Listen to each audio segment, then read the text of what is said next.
पिछले कल ही हमारे विधानसभा क्षेत्र का माननीय मुख्यमंत्री जयराम ठाकुर जी का कार्यक्रम था और जिस तरह से ये कार्यक्रम का पूरा संचालन हुआ वो मैं समझता हूँ पूर्ण रूप से उसका राजनीतिकरण किया गया।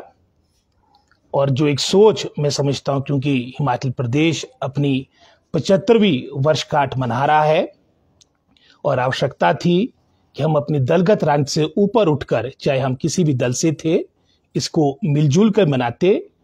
लेकिन जिस तरह से मैं समझता हूँ ये क्रम चला है, पिछले कल तो जुब्बल कोटखाई नावर विधानसभा क्षेत्र रोडू का कार्यक्रम था, इससे पहले भी पूरे हिमाचल प्रदेश में जो एक कार्यक्रम चला है ये एक राजनीतिक कार्यक्रम बन चुका है। इसका एक तरह से भगवाकरण हो चुका है। हमारे विधानसभा क्षेत्र में लगभग कोई 186 करोड़ के आसपास के शिलान्यास और आपके फाउंडेशन स्टोन रखे गए। आप जानते हैं कि मात्र मैं समझता हूं 2 हफ्ते के अंदर ही, 15 दिन के अंदर ही 10 अक्टूबर के उपरांत कभी भी प्रदेश में आचार संहिता लग सकती है। आज आवश्यकता थी कि पूरे 5 वर्ष की जो उपलब्धि वर्तमान सरकार की है वो जनता जनार्दन के समक्ष आती। जो मैं आंकड़े पढ़ रहा था उन आंकड़ों के अनुसार मात्र 55 करोड़ के आसपास के आपके मैं समझता हूं यहां पर उद्घाटन किए गए और लगभग कोई 124 करोड़ के आसपास के आपके शिलान्यास हुए। आवश्यकता ये थी, अगर हमने काम किए होते आपके जो उद्घाटन थे वो ज्यादा होने चाहिए थे और आपके शिलान्यास कंपैरेटिवली कम होते। लेकिन उन्होंने पूरे पिछले 5 वर्षों के दौरान जो निराशाजनक कार्यकाल रहा है, इन सब बातों से जनता जनार्दन समझ चुकी है। और जो 55 करोड़ के आसपास के आपके जो ये उद्घाटन भी हमारे विधानसभा क्षेत्र में हुए, उसमें से भी लगभग कोई 35 करोड़ से ऊपर के कार्य वो थे जो कांग्रेस कार्यकाल के दौरान जिसकी स्वीकृतियां प्राप्त हो गई थी, जिनकी सैंक्शंस प्राप्त हो चुकी थी, अधिकतर के आपके टेंडर्स निविदाएं आमंत्रित की जा चुकी थी, जिसका थोड़ा सा उल्लेख मैं आपके समक्ष रखूंगा। उदाहरण के तौर पे जो जुब्बल शहर को जोड़ता है, जो हमारा सुंडी पर जो पुल, सुंडी नाले पर जो पुल लगा है, जिसमें लगभग कोई 2 करोड़ 23 लाख के आसपास की राशि व्यय हुई, ये विधायक प्राथमिकता से नाबार्ड के माध्यम से कांग्रेस कार्यकाल के दौरान 2016 में स्वीकृत हुई और 2017 में इसका टेंडर लग चुका था। इसी तरह से वेटनरी हॉस्पिटल जुब्बल में जो आपका मैं समझता हूं जो लोकार्पण किया गया, जो जनता को समर्पित की गई बिल्डिंग, उसके लिए भी लगभग कोई 55 लाख के आसपास की राशि कांग्रेस कार्यकाल के दौरान, उस वक्त अनिल शर्मा जी आपके ऑनरेबल एनिमल हस्बेंड्री मिनिस्टर थे, लगभग कोई 55 लाख के आसपास की राशि उसके लिए स्वीकृत हुई और उसका टेंडर भी हमारे कार्यकाल के दौरान लगाया गया और आज वो जनता को समर्पित हुआ।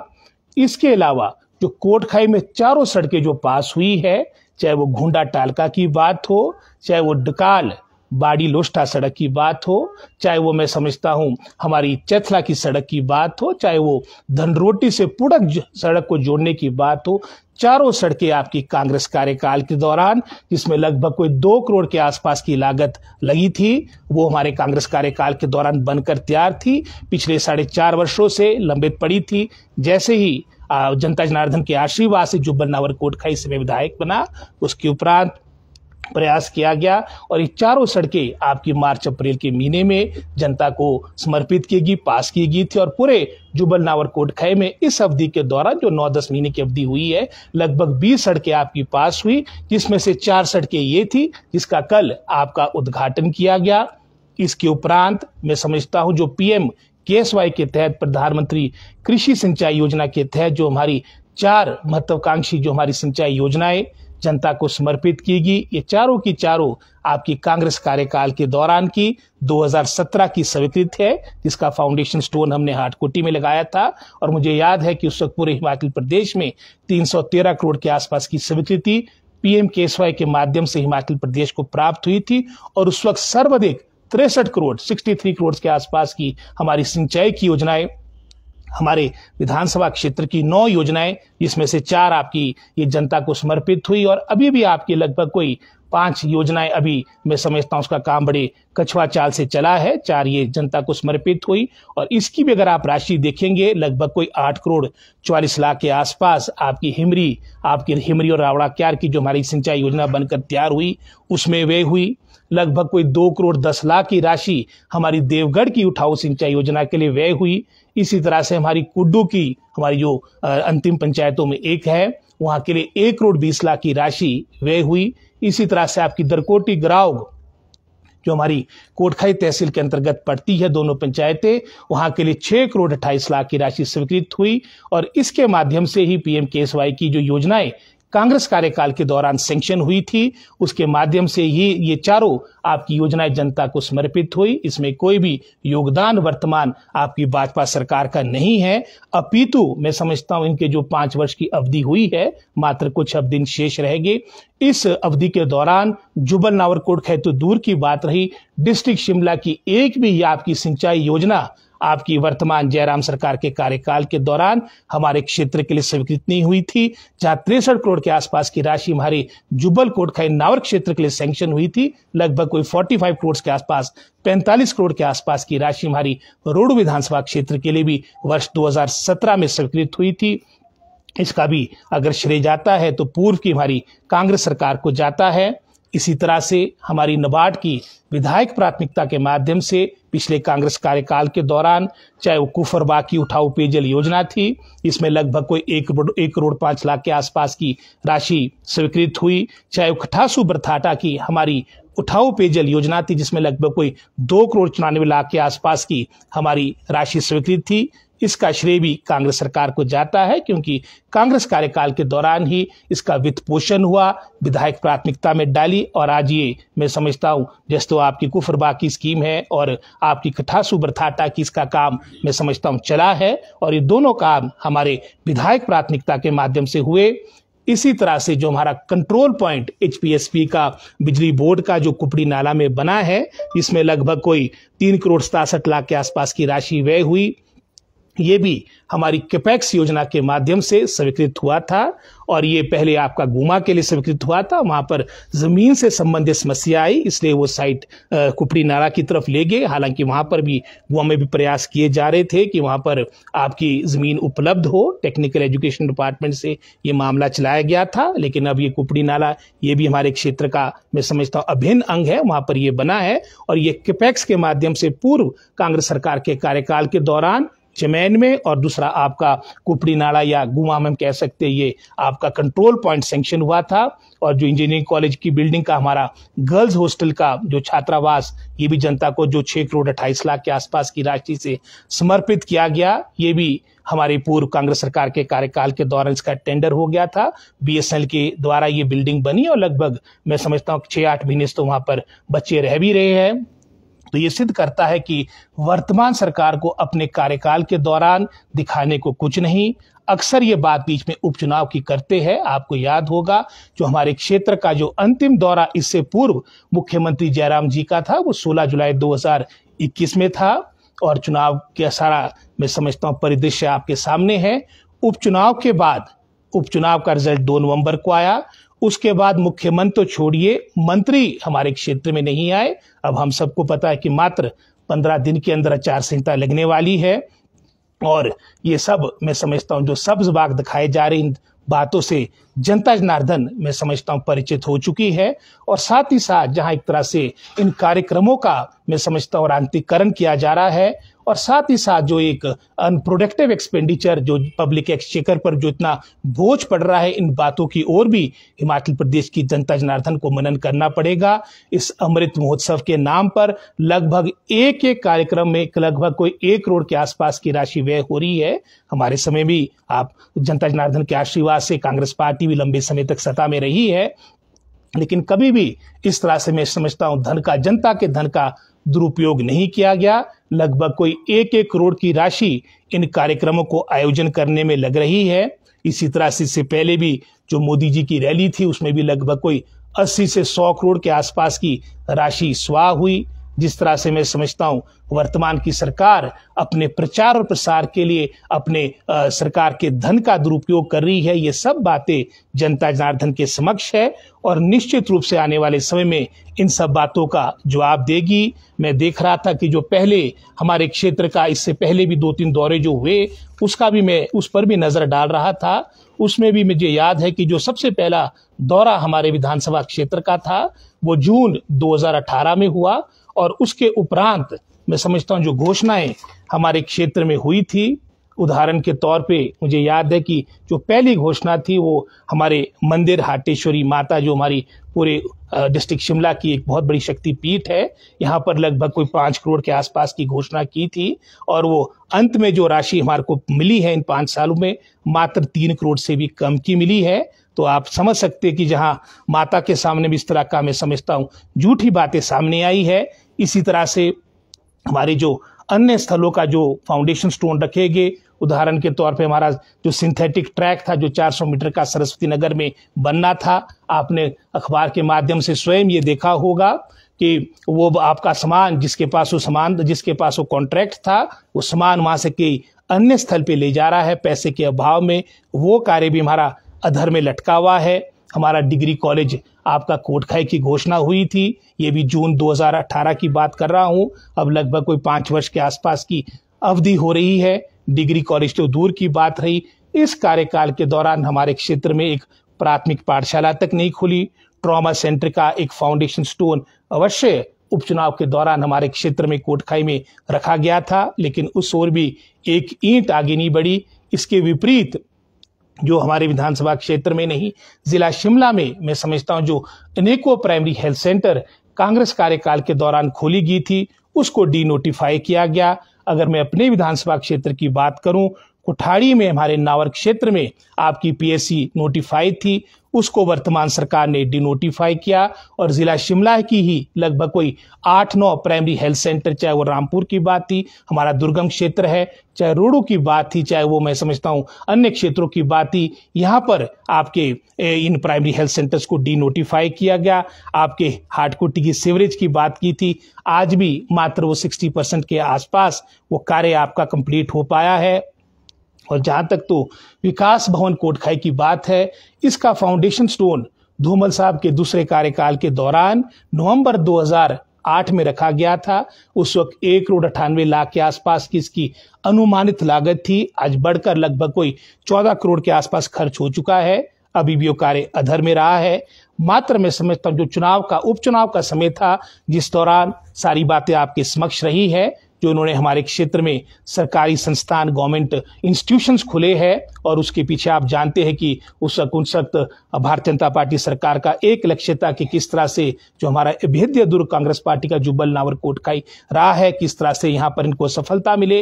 लेकिन जुब्बल नावर कोटखाई की प्रबुद्ध जनता जनार्दन ने, परिपक्व मतदाता ने अपना मैं समझता हूं जनादेश 2 नवंबर को दिया था। मात्र उस अवधि को अगर आप छोड़ेंगे तो कोई भी घोषणा हमारे क्षेत्र में ना मैं समझता हूं उपचुनाव से पहले हुई, 3.5 वर्ष के आसपास की अवधि उससे पहले थी, और पिछले कल का जो मैं समझता हूं सारा मुख्यमंत्री का कार्यक्रम है आपके समक्ष है। लोगों में बड़ा उत्साह था कि हमारे क्षेत्र में 2 हेलीकॉप्टर उतरे, एक मढोल में उतरा, दूसरा आपका सरस्वती नगर में उतरा, तो यहाँ कोई ना कोई जनता जनार्दन को भी मैं समझता हूँ कोई सौगात मिलेगी। लेकिन अंत में खोदा पहाड़ निकला चूहा, वो 2 हेलीकॉप्टर तो अवश्य आए लेकिन कोई भी घोषणा नहीं हुई। कार्य वही जो आपके पहले के कुछ जल जीवन मिशन के कार्य है, और जल जीवन मिशन मैं समझता हूँ एक तरह से हमारे क्षेत्र की अगर बात करेंगे करोड़ रुपए इसमें खर्च हो रहे हैं, लेकिन ये मात्र आपकी पाइपों को लेना और आगे अपने कार्यकर्ताओं में बांटने तक ये पूरा आपकी योजना सीमित हो चुकी है। मैं अपने एक विधानसभा क्षेत्र की बात करता हूँ जिसकी सीमा एक सोलंग के साथ लगती है, आपकी जो अंतिम पंचायत उत्तराखंड के साथ, और दूसरी सीमा आपकी बागी के साथ लगती है कुठाड़ी करीबन। हमारा नावर क्षेत्र की अगर हम बात करें, जितनी भी हमारी उठाओ पेयजल योजना जिनकी संख्या लगभग कोई 30 के आसपास है, सभी की सब आपकी NRDWP या नाबार्ड के द्वारा से या स्टेट हेड के द्वारा से आपकी स्वीकृत हुई। जल जीवन मिशन के तहत कहने को 76 करोड़ हमारे विधानसभा क्षेत्र में खर्च हो चुके हैं, लेकिन एक भी उठाओ पेयजल योजना हमारे क्षेत्र में इसके माध्यम से जल जीवन मिशन के माध्यम से स्वीकृत नहीं हुई, कार्य कोई नहीं हुआ। तो एक तरह से ये जल जीवन छल जीवन ही मुझे लग रहा है, क्योंकि यथावत अगर आप धरातल पे देखेंगे कोई भी कार्य आपको नजर नहीं आएगा।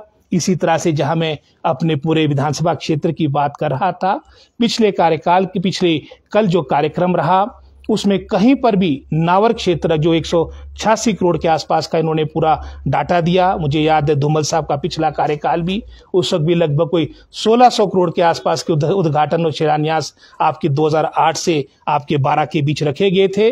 लेकिन अंत में आपके सामने सच्चाई जनता जनार्दन जानती थी कि इस तरह से ठेवखड़ा पत्र हाटकुटी रोड की दुर्दशा थी। पिछले कल भी लगभग कोई 186 करोड़ के आसपास के आपके उद्घाटन और शिलान्यास हमारे क्षेत्र में किए गए, लेकिन नावर का कहीं पर नाम नहीं। नावर में भी हमारी लगभग कोई मैं समझता हूँ 9 पंचायत इसके अंतर्गत आती है, 1 रुपए की स्कीम वहां के लिए स्वीकृत नहीं हुई। अगर आप तुलना करेंगे, क्योंकि हर विधायक के लिए सबसे महत्वपूर्ण अपनी विधायक प्राथमिकता होती है, जिसे एमएलए प्रायोरिटी भी कहा जाता है, और इसका वित्त पोषण अधिकतर नाबार्ड के माध्यम से होता है। पिछले कल मैं देख रहा था 4 सड़कों के फाउंडेशन स्टोन रखे गए, और अगर आप पूरे 5 वर्ष का कार्यकाल देखेंगे वर्तमान भाजपा सरकार का, सिर्फ 4 स्कीमें आपकी एमएलए प्रायोरिटी के तहत हमारे विधानसभा क्षेत्र में सैंक्शन हुई है। और अगर आप तुलना करेंगे, कंपैरिजन बहुत इंपॉर्टेंट है, अगर आप कंपेयर करेंगे 13 से 17 के बीच लगभग कोई 33 स्कीमें 33 स्कीम्स लगभग कोई 130 करोड़ के आसपास की हमारी जुब्बल नावर कोटखाई के लिए सैंक्शन हुई, और 33 में से भी 29 आपकी सड़कों की प्रोजेक्ट्स थे। तो आप इसी से अंतर लगा सकते हैं कि हमारे क्षेत्र के साथ कितना भेदभाव गत इन 5 वर्षों में हुआ है। और जो असली मुद्दे प्रदेश के सामने हैं, उदाहरण के तौर पे अगर आप महंगाई की बात करेंगे, आज रेट ऑफ इन्फ्लेशन जिसको महंगाई दर भी कहते हैं, आपके पिछले 15 साल का रिकॉर्ड तोड़ रहा है। अनएम्प्लॉयमेंट रेट आपका पिछले 45 साल का रिकॉर्ड तोड़ रहा है। और हिमाचल की गिनती जो टॉप 5 आपकी मोस्ट, जहां पर सर्वाधिक आपके बेरोजगार हमारे साथी है। हालांकि यहाँ पर रोजगारों से संबंधित, युवाओं से संबंधित एक रैली मोदी जी की भी रखी थी। सर्वाधिक जो आपके 5 स्टेट्स है जहां पर सर्वाधिक आपके अनएम्प्लॉयड लोग हैं, उसमें हमारा हिमाचल प्रदेश भी उसमें आता है। हर तीसरा जो ग्रेजुएट हिमाचल प्रदेश में है वो आपका मैं समझता हूं बेरोजगार है। इसके अलावा आज हमारे चाहे किसानों की बात हो, बागवानों की बात हो, लागत मूल्य कहां से कहां बढ़ चुका है। जहां 2022 का आपका एक प्रण था हमारी केंद्र सरकार का, आपकी बीजेपी के संकल्प में भी, संकल्प पत्र में भी बात थी कि 2022 में हम आय दुगनी करेंगे किसानों की। इसके विपरीत आपका लागत मूल्य हर दृष्टिकोण से बढ़ा है। इसी वर्ष अगर आप देखेंगे पैकेजिंग सामग्री में जो अतीत में आपका लगभग कोई 5% के आसपास जीएसटी लगता था, जो 18 पे पहुंच चुका है। आपके खादों के मूल्य, आपका जो पोटाश का कट्टा पिछले वर्ष आपका 850 का था, 1700 में पहुंच चुका है, उस पर उपलब्ध नहीं हो रहे। अभी बीच में अदानी ने तो आपका सेब लेना बंद किया था, बीच में हिमफेड ने आपका सेब लेना बंद कर दिया। तो एक तरह से सरकार का जिस तरह से एक किसान और बागवानों के प्रति अपनी वचनबद्धता हमेशा रही है, लेकिन वर्तमान सरकार के कार्यकाल में ये भी मैं समझता हूँ सोच में एक बहुत बड़ा अभाव रहा है। जहां मैं इन सब बातों की बात कर रहा था, साथ ही साथ मैं समझता हूं जो हमारी वैकेंसीज हमारे क्षेत्र में हो चुकी है, पूरे प्रदेश में हो चुकी है, ये चिंता का विषय है। अगर आप शिक्षा विभाग की बात करेंगे, क्योंकि शिक्षा आपका बेसिक फाउंडेशन है, लगभग कोई 4500 के आसपास 4500 पोस्टें लगभग कोई एलिमेंट्री एजुकेशन में, एलिमेंट्री डायरेक्टरेट में आपकी खाली है। इसमें लगभग वही 4100 के आसपास आपकी जेबीटी के पद खाली है। उसके अलावा चाहे हेड टीचर की बात हो, सीएसटी की बात हो, लगभग इन टोटल 4500 के आसपास आपके डायरेक्टरेट एलिमेंट्री में ये पोस्टें खाली पड़ी है। आपका पीडब्ल्यूडी साल 1.5 साल तक तो यहाँ एससी नहीं था। वर्तमान में जहां पूरे प्रदेश में आपके 6 चीफ इंजीनियर होते हैं, 3 के पोस्टें आपके रिक्त पड़ी है। हेल्थ बहुत इंपॉर्टेंट डिपार्टमेंट, और कोविड के दौरान इसकी इंपॉर्टेंस, इसकी महत्वता हम सब ने समझी है। जहां पूरे प्रदेश में लगभग कोई 21,000 पोस्टें हैं, उसमें से 1/3 7100 पोस्टें आपकी खाली पड़ी है हेल्थ डिपार्टमेंट में। ये कुछ दिन का अपना महोत्सव चला हुआ है, चुनावी महोत्सव चला हुआ है, लेकिन जो जनता से जुड़े मुद्दे हैं उस ओर कहीं पर भी सरकार इन बातों की ओर मनन नहीं कर रही। एडीओज आपकी जो एग्रीकल्चर डिपार्टमेंट, क्योंकि यहाँ पर हमारा कृषि प्रधान प्रदेश है, यहाँ पर कोई 80% हमारी एडीओज की पोस्टें खाली है। HDOs की, हॉर्टिकल्चर डेवलपमेंट ऑफिसर्स की हमारी कोई 60% के आसपास पोस्टें खाली है। जहाँ हिमाचल प्रदेश में लगभग कोई 132 के आसपास आपके महाविद्यालय है, कॉलेजेस है, 95 आपके प्रिंसिपल्स नहीं है, 17 आपने और खोल दिया अभी चुनाव से पहले। तो कुल मिला के लगभग 100 से ऊपर आपके प्रिंसिपल्स के पद वर्तमान में आपके शिक्षा विभाग में जो कॉलेजेस है, जो हम अपने आप को बड़ा गौरवान्वित महसूस करते कि हिमाचल प्रदेश की संख्या आपकी केरला के साथ होती है। अगर हम साक्षरता की बात करें तो आज लगभग 100 से ऊपर आपके ऐसे कॉलेज है पूरे प्रदेश में जहां पर प्रिंसिपल नहीं है। तो ये सारी बातें मैं समझता हूँ दिखा रही है कि किस निराशा की ओर मैं समझता हूँ प्रदेश इन 5 वर्षों में गया है। लेकिन मैं समझता हूँ कि आने वाले समय में मात्र इन चुनाव के बाद निश्चित रूप से कांग्रेस पार्टी सत्ता में आएगी और जिस तरह का एक क्रम उपचुनाव के दौरान 4-0 के साथ कांग्रेस पार्टी के पक्ष में यहाँ की प्रबुद्ध जनता जनार्दन हिमाचल प्रदेश की, चाहे वो मंडी की बात हो, चाहे कांगड़ा फतेहपुर की बात हो, चाहे हमारे जिला शिमला जुब्बल कोटखाई नावर क्षेत्र की बात हो, चाहे अर्की विधानसभा क्षेत्र की बात हो, यही क्रम आने वाले समय में जो आपके नवंबर में मत पड़ने हैं, निश्चित रूप से कांग्रेस पार्टी सत्ता में आएगी। और जो हमारे इन 5 वर्षों में जो हमारा विकास रुका है हमारे क्षेत्र का, निश्चित रूप से आगे आने वाले टाइम में उसको और गति दी जाएगी। जो भेदभाव हमारे क्षेत्र के साथ हुआ, उदाहरण के तौर पे मैं सेंट्रल रोड फंड का उदाहरण आपके समक्ष रखता हूँ। लगभग कोई 941 करोड़ के आसपास की राशि, उदाहरण के तौर पे अगर हमारा ये रोड उसे चिड़गांव की सड़क चौड़ी हुई, ये सेंट्रल रोड फंड के तहत हुई। अगर हमारी कोटखाई में गुआबागी की सड़क चौड़ी हुई, वो सेंट्रल रोड फंड के तहत हुई।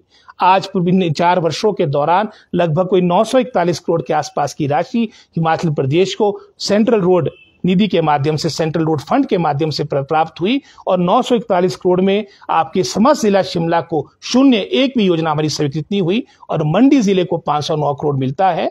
तो एक तरह से जो एक मात्र कुछ चुनाव क्षेत्र तक के जो पूरे 5 वर्ष का विकास सीमित रहा है, इसका जवाब देने का समय आ चुका है।